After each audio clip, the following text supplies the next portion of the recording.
Um grande prazer voltar a esse espaço onde eu já estive tantas vezes, sempre com muito orgulho. Estou aqui porque o convite nasceu da Clarice no Rio da Amazônia, em pleno Rio Negro. Estávamos bebendo, acho que bebi bastante. E ela disse: você viria a um debate sobre a alma moral? Eu disse: sim, esqueço que o dia chega, que a data chega.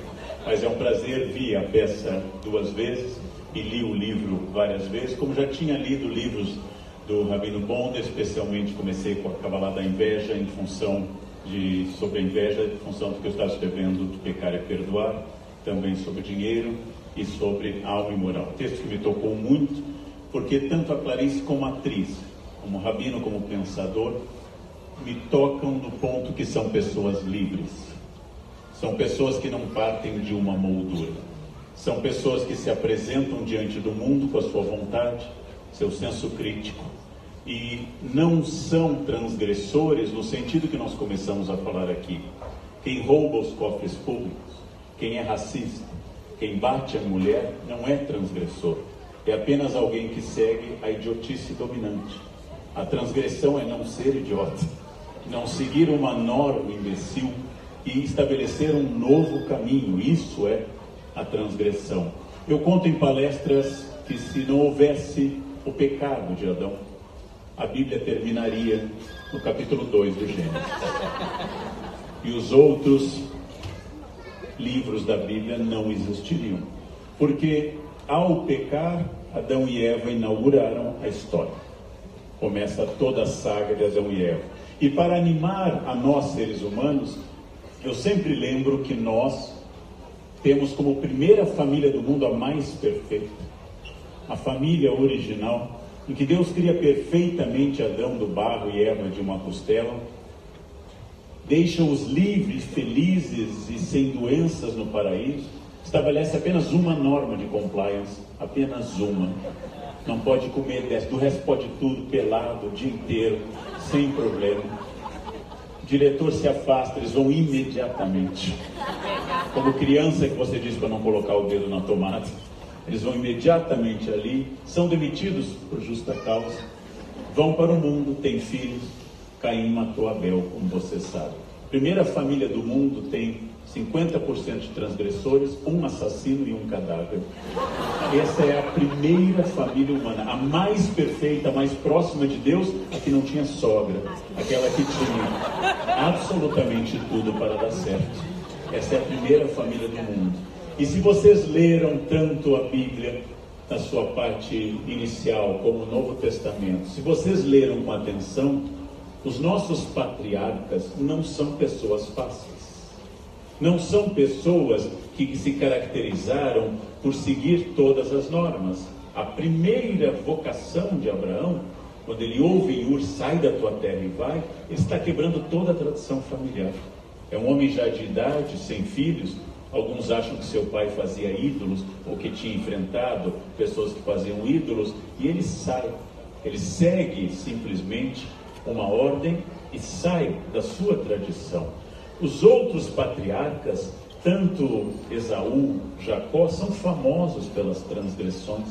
Lembrando que Jacó luta pessoalmente com o elemento divino e recebe seu nome, Israel, aquele que luta com Deus. Lembra que as matriarcas, Sara riu atrás da cortina, quando ouviu falar que ela geraria um filho naquela idade. Que eu saiba, Rabino, é o primeiro riso da Bíblia, né? Sara ri atrás da cortina, ou seja, ela tira sarro dos anjos.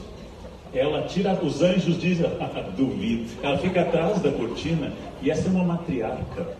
Outra matriarca engana o marido colocando o pelo no braço do filho, para que a bênção fosse dada ao mais novo e não ao mais velho.